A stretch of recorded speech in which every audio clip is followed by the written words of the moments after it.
اعوذ باللہ من الشیطان الرجیم بسم اللہ الرحمن الرحیم۔ عزیزان گرامی قدر، سلام و رحمت۔ آج کا درس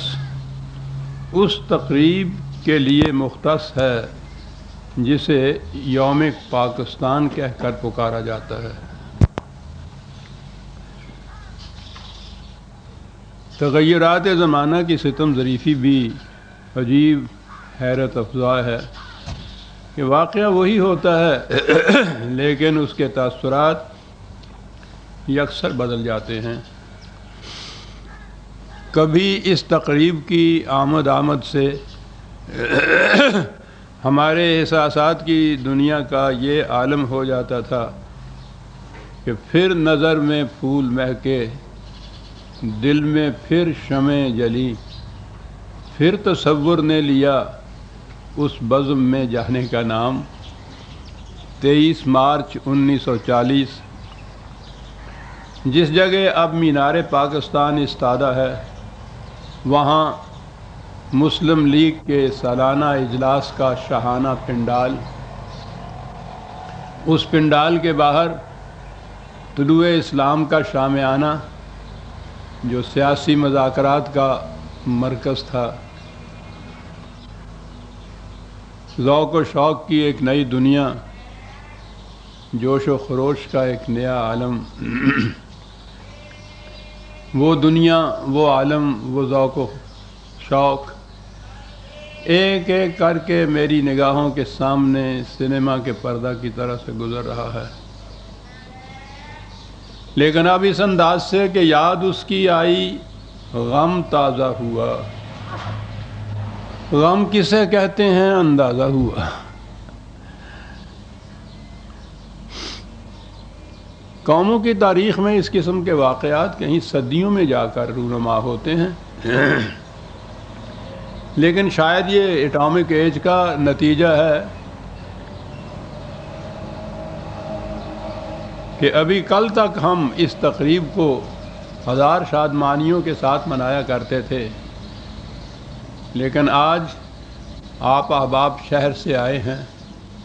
کہیں آپ کو کوئی ذوق و شوق کی دنیا، کوئی ولولہ، کوئی تنتنا، چہروں پہ کوئی مسرت، پیشانیوں پہ کسی قسم کی کوئی حیرت، کچھ بھی نظر آئی ہے آپ کو؟ افسردگی ہے، پژمردگی ہے،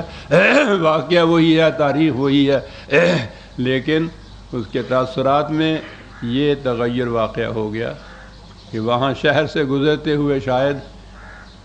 ایک ایک کے چہرے پہ لکھا ہوا آپ کو نظر آتا ہوگا کہ یہ لٹی لٹی سی بہار کیوں ہے، کہاں وہ جانے بہار ہے، یہ چمن سے کون چلا گیا کہ کلی کلی کو فشار ہے۔ لیکن عزیزان من، اس سوگواری بہار کے باوجود میں ان افسانوں کی یاد تازہ کراتا رہتا ہوں، اور شاید اس لیے بھی کہ اس شجر خزاں دیدہ پر شاید ہی کوئی اور پتے ایسے رہ گئے ہوں جنہوں نے اس جنت بہارہ کو اپنی آنکھوں سے دیکھا ہو، جن کے دلوں میں اس کی یاد تازہ ہو۔ زندگی کے جتنے دن ہیں وہ چاہتا یہ ہوں کہ بہرحال جو کچھ میری آنکھوں نے دیکھا ہے آپ احباب کے سامنے پیش کرتا ہوا یہاں سے چلا جاؤں۔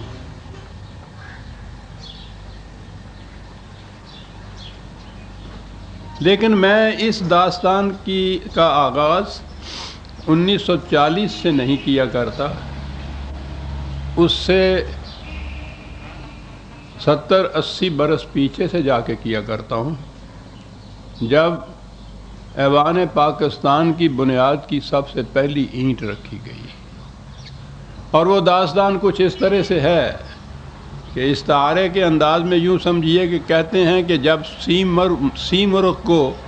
اس کا اندازہ ہوتا ہے کہ اس کے زندگی کے دن تھوڑے رہ گئے ہیں تو وہ اپنے گرد تنکے جمع کر کے ایک آشیانہ بناتا ہے، پھر دیپک کا راگ الاپتا ہے جس سے اس کے پروں سے شعلے نکلنے لگ جاتے ہیں، ان شعلوں سے اس کا آشیانہ بھی راکھ کا ڈھیر ہو جاتا ہے، وہ خود بھی بھسم ہو جاتا ہے، لیکن اسی راکھ پر پھر بارش کا ایک چھینٹا پڑتا ہے تو اس میں سے ایک نیا سیمرغ نمودار ہو جاتا ہے۔ جن قوموں میں زندگی کی کوئی رمق باقی ہوتی ہے ان کی کیفیت بھی یہ ہوتی ہے۔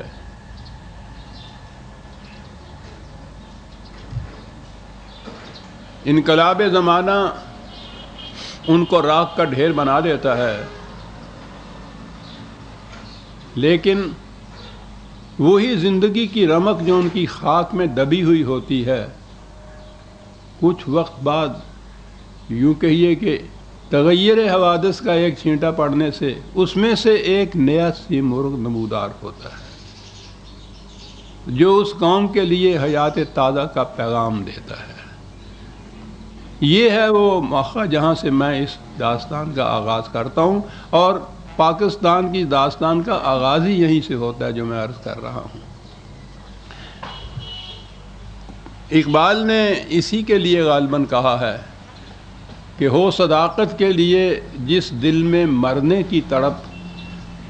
پہلے اپنے پیکرے خاکی میں جاں پیدا کرے اور پھونک ڈالے یہ زمین و آسمان مستعار، اور خاکستر سے آپ اپنا جہاں پیدا کرے۔ جس نے یہ پہلی اینٹ رکھی تھی پاکستان کے ایوان کی، اس نے اپنی خاکستر سے، قوم کی خاکستر سے آپ اپنا جہان پیدا کیا تھا۔ 1857 کی جنگ آزادی، جسے انگریز کی استعمار پرستی نے تاریخ کو مسخ کر کے غدر کا نام دے دیا، اور ہم بھی ایک عرصے تک اسے غدر ہی کہہ کر پکارتے رہے۔ غدر نہیں، وہ تو جنگ آزادی تھی۔ اس جنگ آزادی میں جو مسلمان کو شکست ہوئی تو یہ قوم راکھ کا ڈھیر بن کر رہ گئی۔ اس سے اس کی سلطنت ہی نہیں چھنی، اس کی ملی ہستی ختم ہو گئی، اس کا قومی تشخص باقی نہ رہا۔ دولت، حشمت، عزت، آبرو، یہ تمام چیزیں ناتواں اور کمزور تنکوں کی طرح تھیں جس کو حوادث زمانہ ادھر سے ادھر اڑائے اڑائے پھرتا تھا۔ انگریز نے یہ تہیہ کر لیا تھا کہ مسلمان نے جو اس کے خلاف، جسے وہ غدر کہتا تھا یا بغاوت کہتی تھی، اس طرح سے اسے اس کی سزا دی جائے کہ اس کا قومی تشخص باقی نہ رہے۔ ہندو نے انگریز کے ساتھ مل کر یہ سازش کی تھی کہ وہ اپنی 1000 سالہ غلامی کا انتقام ان چند بچے کھچے نفوس سے لینا چاہتا تھا جو اس قوم کے باقی رہ گئے تھے۔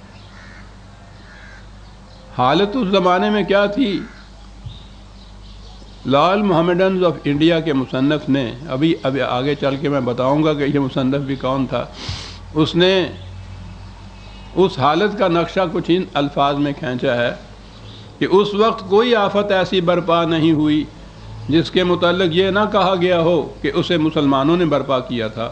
خواہ اسے رام دین اور ماتا دین ہی نے برپا کیوں نہ کیا ہو۔ کوئی بلا آسمانوں سے ایسی نہیں آئی جس نے سب سے پہلے مسلمانوں کا گھر نہ تاکا ہو۔ کوئی کانٹوں والا درخت اس زمانے میں نہیں ہوگا جس کی نسبت یہ نہ کہا گیا ہو کہ یہ مسلمانوں نے بویا ہے۔ کوئی آتشیں بگولا نہیں اٹھا جس کے بارے میں یہ مشہور نہ کیا گیا ہو کہ اسے مسلمانوں نے اٹھایا ہے۔ یہ تھے عزیزان من وہ قیامت خیز اور مرگ آفریں حالات، یہ تھی قوم کی وہ خاکستر کا قوم کا ڈھیر، اس کے اندر سے خود حکومت برطانیہ کے دفتر کا ایک ادنا ملازم، میں اس بدلے جلیل کے لیے یہ ادنا کا لفظ اس کے لیے نہیں کہہ رہا، ملازمت کے اعتبار سے کہہ رہا ہوں، کمشنر کے دفتر کے اہل ماد کی حیثیت یا صدر کے دفتر کی تھی۔ آپ اندازہ لگائیے کہ ملک کی کیفیت کیا تھی، انگریز کی دشمنی کا عالم کیا تھا۔